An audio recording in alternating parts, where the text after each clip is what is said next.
Well, hello everyone. Thank you for joining me. I want to apologize for my background today.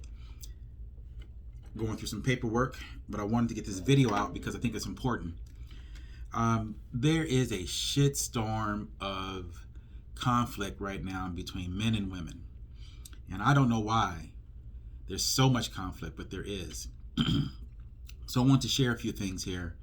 Some of my thoughts about why there's so much conflict, and maybe some ways that we can catch ourselves and some of the people who are close to us and make some changes before things get too out of hand. So the title of today's video is that women are a reflection of men. Show me the person that you're connected to, and I can tell you what your self-worth and self-value is. A lot of times when we hear, a woman as a reflection of her man, we think about maybe how she carries herself, or how they look as a power couple, and we don't always use deeper metrics to figure out what that really means. If you see a woman who's really happy and she's with a man, the assumption is that he's the one who's making her happy, right? You see a woman who is confident and secure, the assumption is that it's her man who provides that security and confidence and reinforces that in her. Likewise, if we see a woman who's broken, we also assume it's the man who broke the woman, right? If we see someone who's unhappy, we think there's someone in her life making her unhappy. So we always looking outside of the woman because a woman is considered to be a mirror of the man and or the environment that she's in. So I want you to hold on to that just for a second. A woman is seen as a reflection of not just her man, but also the environment that she is in or comes from. Okay? And if that environment was toxic, if that environment was traumatized, if that environment had certain elements that made her have to move in a certain way, then she is reflective of that. Okay? And then therefore, when she gets with a man, she's bringing that with her and reflecting him through those filters. Okay? So that should make some sense there to you. If it doesn't, leave it in the comments and I'll come back to it and make another video. Okay, so we're going to talk in some general terms here because I think that applies. However, I want to make sure you guys are aware that most people respond in comments based on how they feel in their individual situation, and they respond to the video creator from that place. Please understand, this is very general. Okay, this applies to most people, and some elements of this may apply to you. If it does, instead of responding negatively, what I want you to do is just try it on for a while. Let that sit on you. Understand why it's making you feel the way that it makes you feel.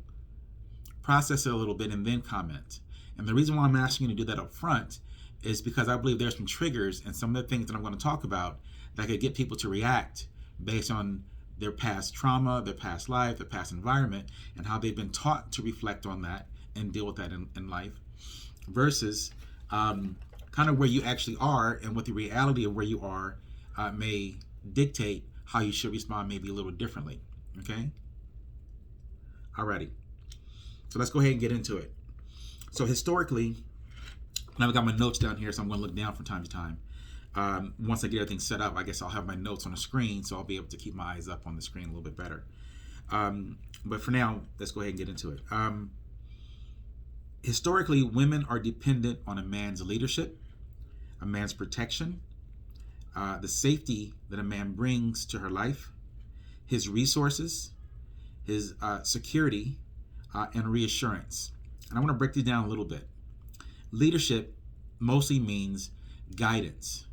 Okay? Back in the day, men were taught by their fathers and by society to lead. Women did not have access to that. They were taught to be demure. They were taught to be helpmates. They were taught to support the environment, to manage the man's environment. And a few women who were educated, and especially those who were educated either with their fathers or by society, through school and networks and being around certain levels of society, could bring a balance to a man and how he moved in that upper echelon world. Okay, And if you were not in that class and you were in the working class, then if you were in management in the working class, then an educated woman could bring an educated philosophy to you to give you a different perspective. Or she could bring experience from her brothers and or father in their businesses to give you another perspective or angle on how to deal with things. And she could balance you out as a man if you were struggling in those areas. Still in the workforce, in the blue collar workforce, let's say you were a laborer, right? And you had some type of skill that you performed with your hands. When you came home, there wasn't much to do because there wasn't much thinking to do in your job. You were physical grunt labor, right? You sledged a hammer. You pulled levers on machines. You dealt in environments that that were physically laborious. So when you came home, your woman provided balance to you by having it simple, easy place, having your meal ready, having it clean, taking your clothes, having your bath ready to help you get recharged to go back out and do it again the next day. Okay. And so whatever the man needed, he was clear on how he communicated that to his woman, and then she would carry the rest of that and take care of that while he did what he had to do. That's the leadership that came from historical relationships perspective. Okay. Protection. Well, you think back in the Western days. Okay. Strangers were also dangerous. You couldn't say hi to a neighbor. Someone traveling could be someone who was going to rape, murder, kill, dismember, capture you and use you for whatever purposes, right? So a man being around, you were to protect the homestead, you were to protect the house, right? And that carried on well into the 50s, where women could not be on their own going through places before and to be threatened or have a threat of any man, a stranger coming around them could do the same things. Take that into the 60s and 70s. Still existed. Populations grew. Cities became more dense. So the culture of the time between the 50s and the 70s were that women didn't go anywhere by themselves. They went with a brother, an uncle, a cousin, a father, a male figure to escort them wherever they went, including to dates. Okay? So some of us at a certain age could remember having chaperones, having school dances with chaperones. There were a number of parents or aunties or uncles who were asked to come to supervise the children, right, for protection. And why is that? Well, safety. Safety is huge, right? No one wants their child to be assaulted. And it was always considered that women would be the targets of the assault. So the physical protection. A man's resources. Well, let me skip that one first. Let me go to security, because I think there's a difference between security and safety. Security, we're talking about your environment, having a stable house to be in, having sufficient income to survive and handle the household duties and chores and whatnot, right? The maintenance, being able to have the reserves to do those types of things, and to know that those resources are there to provide whatever's needed for the household, which means the family, okay? Now, going back to resources, this is where it gets a little funky. We're talking about money, we're talking about network, we're talking about society, social status, right? In society. These are major things that men and women need. But when we're talking about what a man provides, these are the things that a man typically provides historically, okay?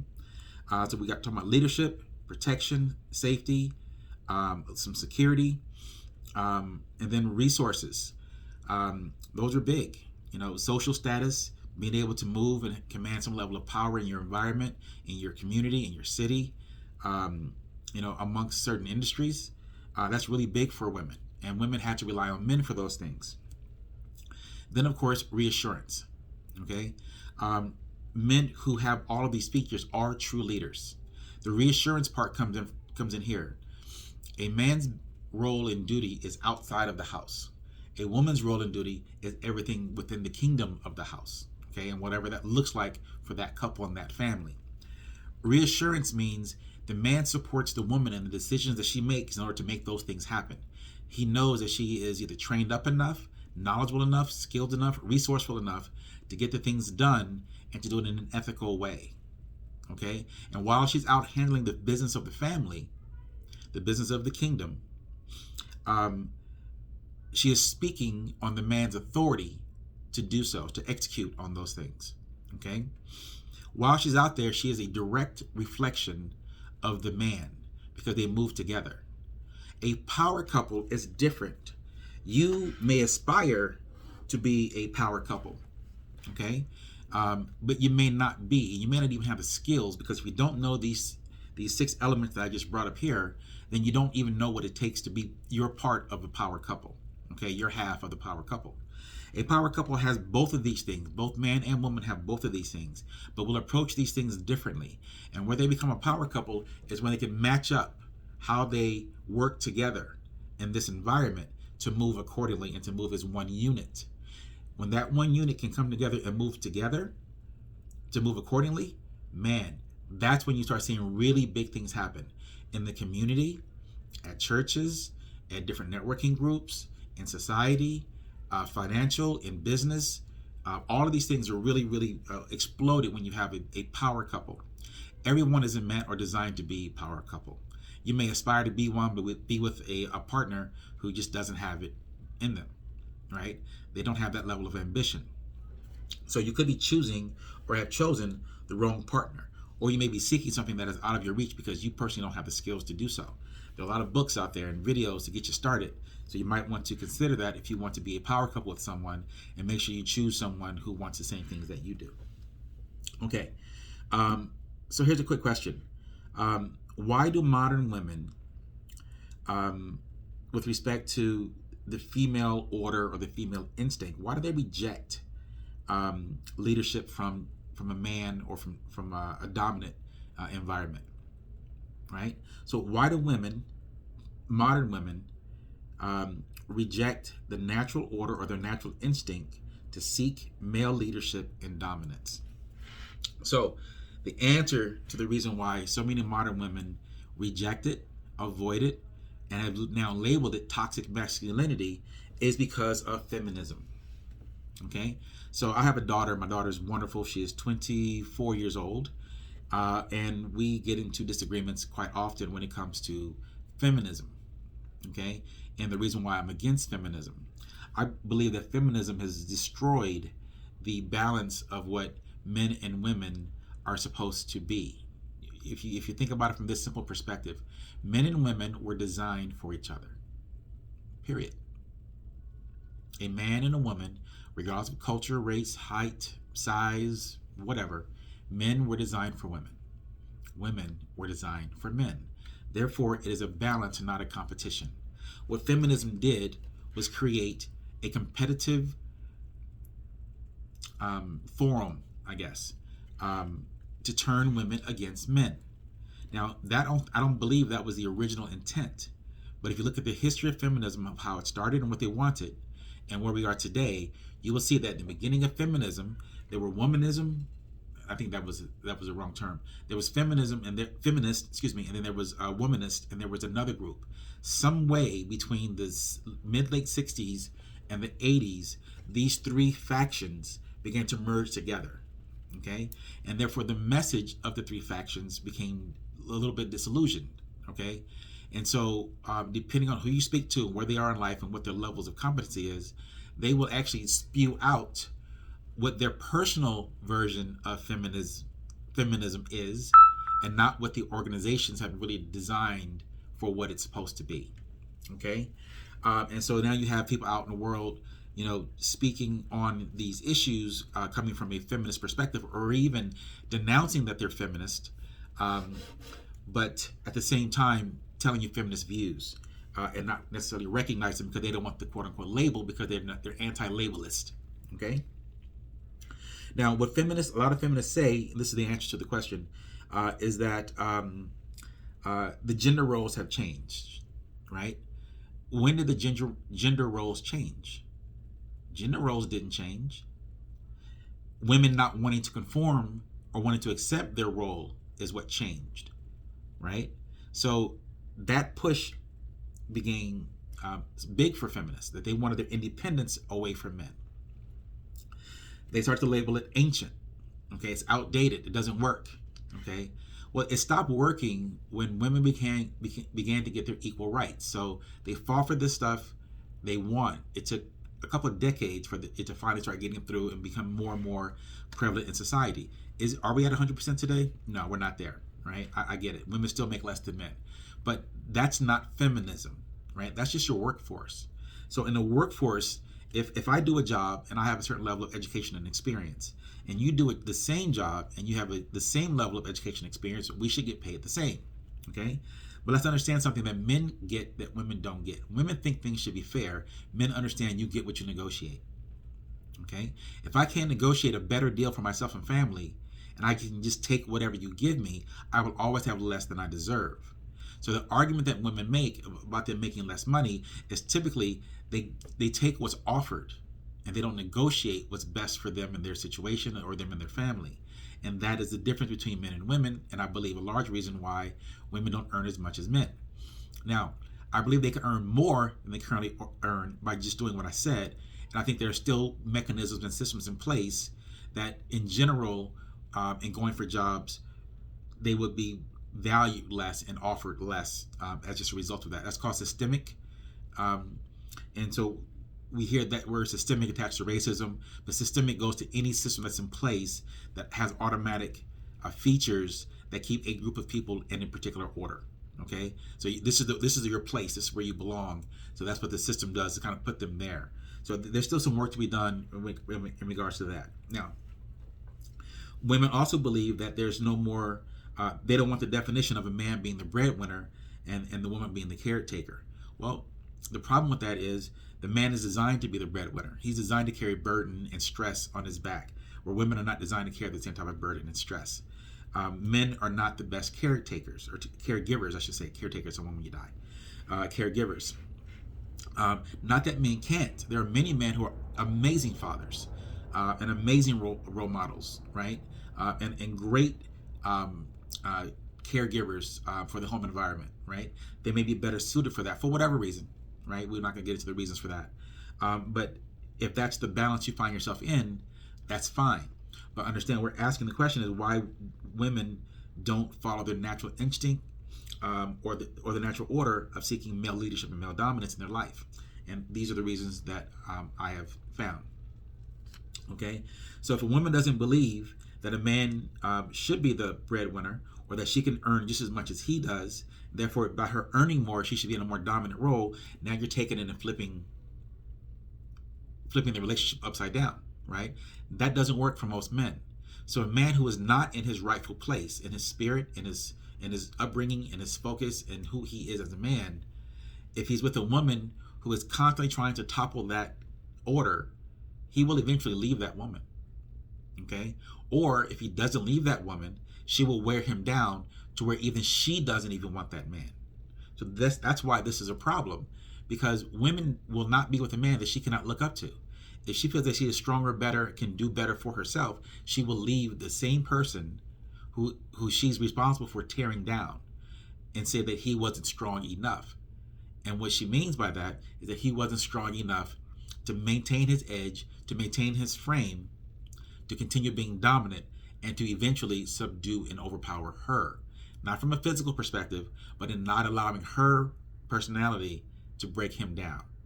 Okay?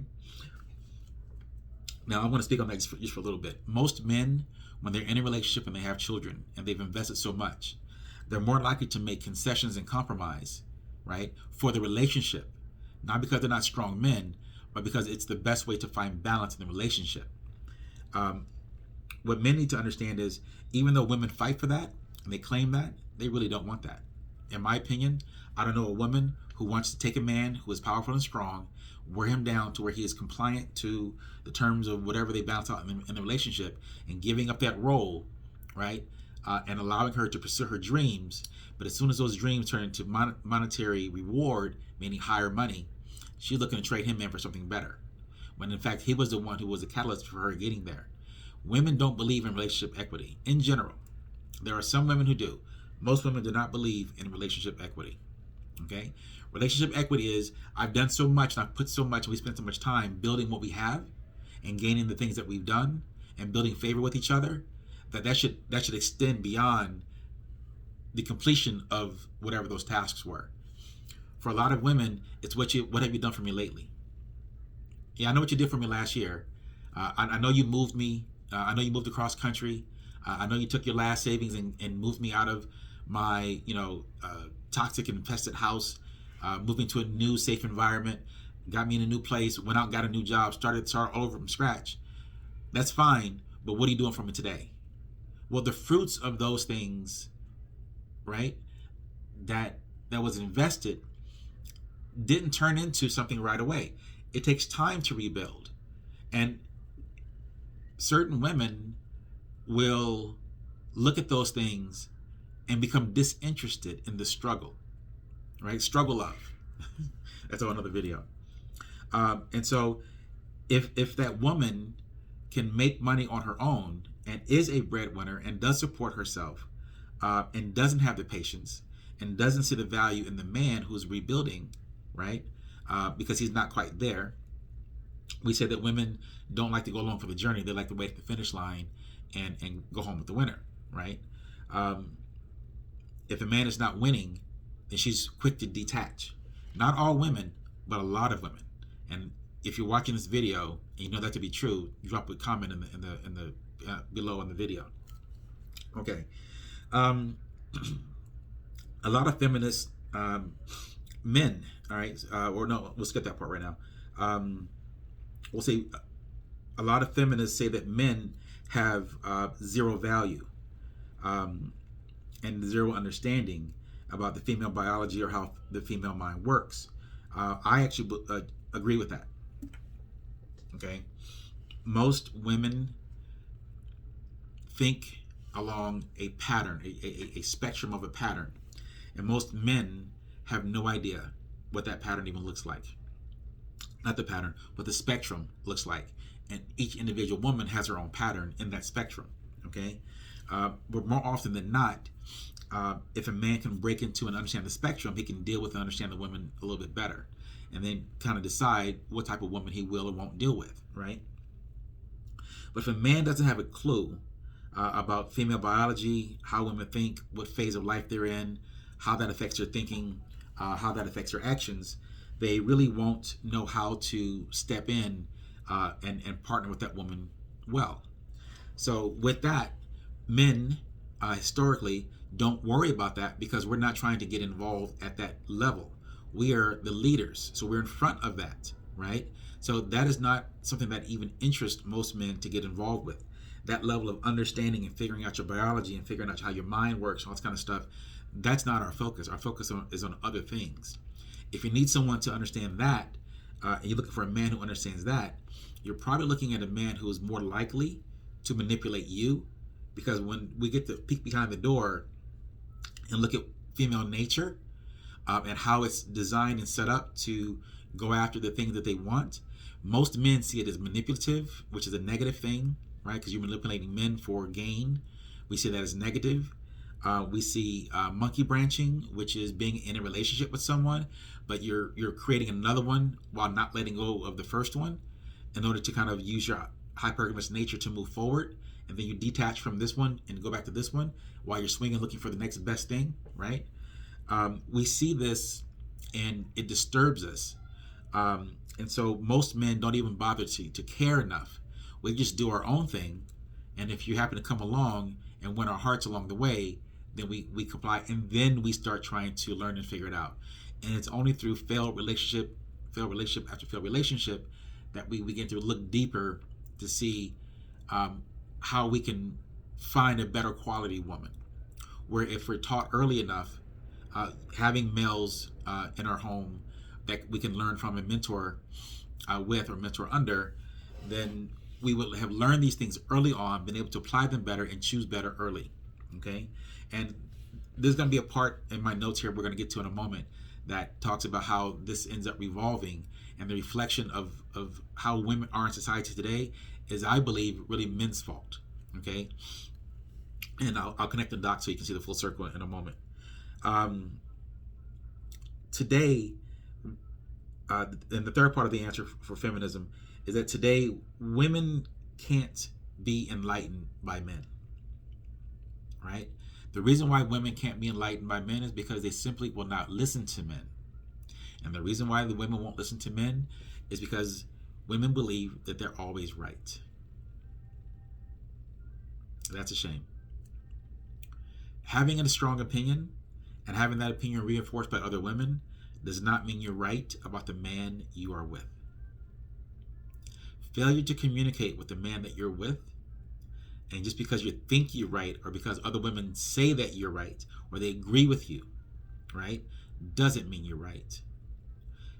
I have learned through my years that I know certain people at a certain level, and I thought I could just predict, because I know them so well, what they're thinking, what they're going to say, and what they're going to do, how they're going to react, right? So at one point, I was going through therapy after my divorce for 20 years, and my therapist put a task in front of me, and that task was to, instead of assuming that I knew these things about my ex as we were going through the divorce process, was to just ask her. Instead of assuming, right, that I knew, even though I knew I was right, ask her. Well, what I learned was that her actions showed me that I was right, but her reasons were completely different than what I thought. So the way I interpreted her actions was one way, but her reasons for doing what she was doing was something altogether different. Okay? That really set me back, because I think if I understood the reasons and where it was coming from, my actions would have been different. My words would have been different. And maybe that would have caused a difference in her actions. Okay? And in understanding that, I wouldn't misjudge what those actions meant. That's true for all relationships. But that's just an example that I was giving you in mind. Now, in regards to it being more on point to the answer of why you can't enlighten women and why they won't listen, is because women have learned to disrespect and disregard men in general. Men are trash. The problem is women have reinforced these terms amongst themselves so often, so frequently, so repetitively, right, that they believe it to their core. Men are trash, men are no goods, I don't need a man. Okay? When hundreds or thousands of women repeat this, it's almost like a mantra. It's almost like an affirmation, right? It takes one slip, one misunderstanding for them to automatically slide a man into the ain't shit category, the bum category, the deadbeat category, right? Today's modern woman is so quick to label a man in a negative way that it's acceptable for them to think of all men or most men as this way. The problem with the idea of all men, and those who are trying to be correct, saying most men, is how you can't pick out the most. You can't pick out the exceptions when you've already have the concept that all men are. How do you even vet the men you come across to know who the good ones are and who the most are? Right? I would also submit that most men aren't bad. Most men aren't deadbeats. Most men are tired of the way we've been treated and disrespected. And once, ladies, here's a gem for you. Once you disrespect a real man, he immediately loses respect and value for you. I'm going to repeat that. You wild-mouthed women who are out here saying things that are hurtful to men, about men. If you find yourself courting, dating, or eventually in a relationship with the man, as soon as you disrespect that man, if he is worth a nickel, he will lose all respect for you. Now, if you're in the dating phase and you show disrespect to this man, he will begin to treat you like the woman who showed disrespect to him. If you disrespect his mother, if you disrespect his friends, if you disrespect his dog, if you disrespect the waitress, if you show bad behavior, you get written off as not worthy. The problem with most men is that we will typically stick around and continue to have sex with you. Or if we haven't had sex with you yet, pursue to get it, to get some kind of return on our investment of time, right? So you're responsible for that. When you show disrespectful behavior, that is under the bar of what we need to commit to a woman, right, then you may be attractive enough to us that we continue to pursue. Is it right? No, it's not necessarily right, but it's the nature of a man. And I'm just sharing that with you, that maybe you will get some understanding as to why you may have been ghosted by a man, or why a man stuck around, maybe have had sex with you, and then disappears afterwards, right? Your behavior, ladies, believe it or not, tells us more about if we want you in our life or not, faster than your physique, faster than your coochie game. Coochie currency is something that drives us and starts us, but it doesn't have long-term impact for a man, okay? So I just want you guys to understand that. So when you get to a point where you won't listen to the man that you're with, let's say you get to the relationship part, so you went through the courting and the dating, and you decided to be, in a relationship together, right? When you don't listen to the man when you're in a relationship, immediately the man knows it's the wrong relationship. If you won't listen to him, if you're disrespectful, if you are confrontational, if you are opposite, if you attempt to make his life hell, in any way, you have lost him, and he will find his exit and he will leave. Now, a boy will cheat on you. A boy will stay in the relationship, right? But he'll have one or two or three side pieces. A man who won't stand for any of that, he'll cut out his time from you quickly to give you time to reflect on what's going on, to drink some act right, and come on back and fall in line. Because the truth of the matter is, if the man is of value, you will do what it takes, and you will raise your bar. It is idiotic and ridiculous to believe that you can have a low bar in your behavior, be disrespectful to a man, and expect that he's going to stick around and deal with that behavior. Whether he has other options or not, he should not deal with that. Most men won't. Okay. Now, the people who do deal with that, simps and coochie chasers. Yeah, they reinforce bad behavior. Those men are the reason why women can behave the way that they behave in society today. The reason why I say that is this: when you have bad behavior as a child, your parent corrects your bad behavior. In society, when your parent no longer has rule over you, when you have bad behavior, failure and embarrassment corrects your bad behavior.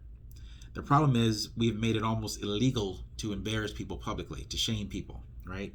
Slut walk, shame walks, whatever you call them. Those are corrective tools that society has to show what is acceptable and what's not. As soon as you start attacking those and tearing those things down, now you have people who are out there doing things without any ramifications and repercussions, right?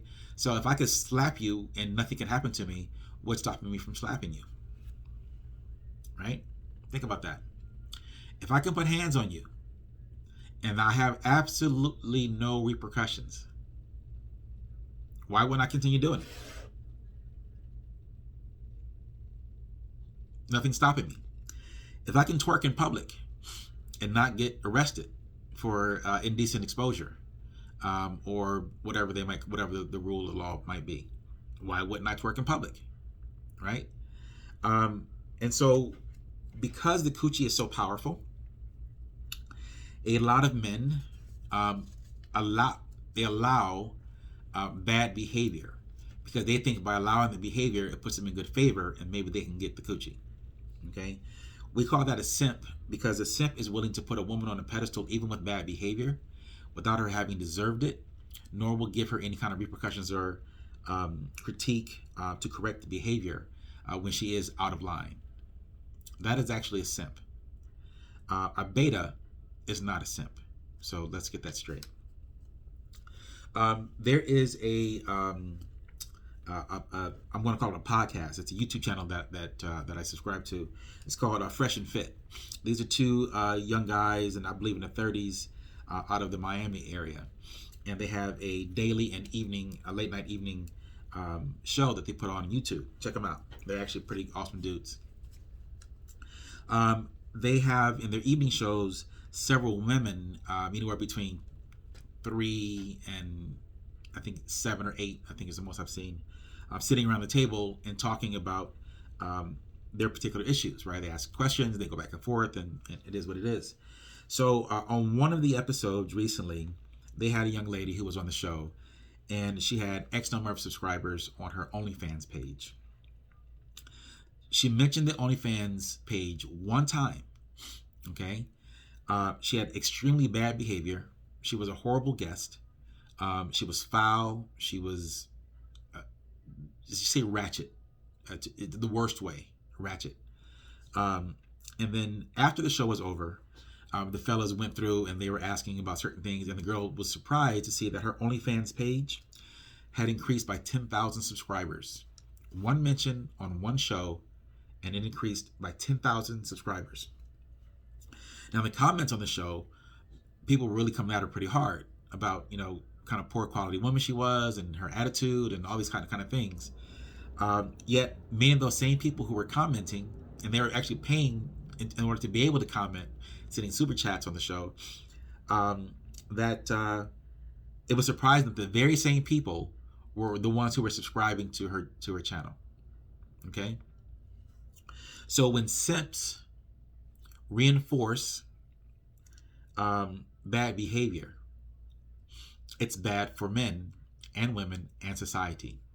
Okay, and we'll get into that in a little second here. Now, the next thing I want to talk about is women really want a strong masculine man. And what they're saying when they say they want a strong masculine man, they want someone who's dependable, reliable, especially in the role of leadership, right? So leadership has broken down in those categories from earlier in the video. Men use women sexually without any offer of commitment. Now, that actually damages women. So